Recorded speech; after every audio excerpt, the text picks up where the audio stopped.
ಭಾರತೀಯ ಮಹಿಳಾ ಕ್ರಿಕೆಟ್ ತಂಡದ ತಾರೆ ಸ್ಮೃತಿ ಮಂಧಾನ ತಮ್ಮ ವೈಯಕ್ತಿಕ ಜೀವನದ ಸುತ್ತ ವಾರಗಟ್ಟಲೆ ಕೇಳಿ ಬರ್ತಾ ಇದ್ದ ಊಹಾಪೋಹಗಳಿಗೆ ಅಧಿಕೃತವಾಗಿ ಅಂತ್ಯ ಹಾಡಿದ್ದಾರೆ. ಸಂಗೀತ ಸಂಯೋಜಕ ಪಲಾಶ್ ಮುಚ್ಚಲ್ ಅವರೊಂದಿಗಿನ ಅವರ ಬಹುನಿರೀಕ್ಷಿತ ವಿವಾಹವನ್ನ ಅಧಿಕೃತವಾಗಿ ರದ್ದುಗೊಳಿಸಲಾಗಿದೆ ಅಂತ ಹೇಳಿ ಕೊನೆಗೂ ತಿಳಿಸಿದ್ದಾರೆ.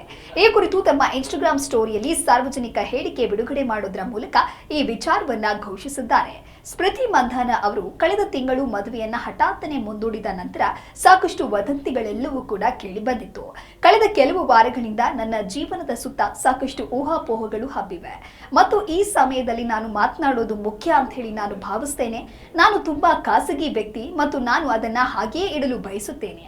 ಆದ್ರೆ ಮದುವೆಯನ್ನ ರದ್ದುಗೊಳಿಸಲಾಗಿದೆ ಎಂದು ನಾನು ಸ್ಪಷ್ಟಪಡಿಸಬೇಕಾಗಿದೆ ಅಂತ ಇನ್ಸ್ಟಾಗ್ರಾಂನಲ್ಲಿ ಹೇಳಿಕೆ ನೀಡಿದ್ದಾರೆ.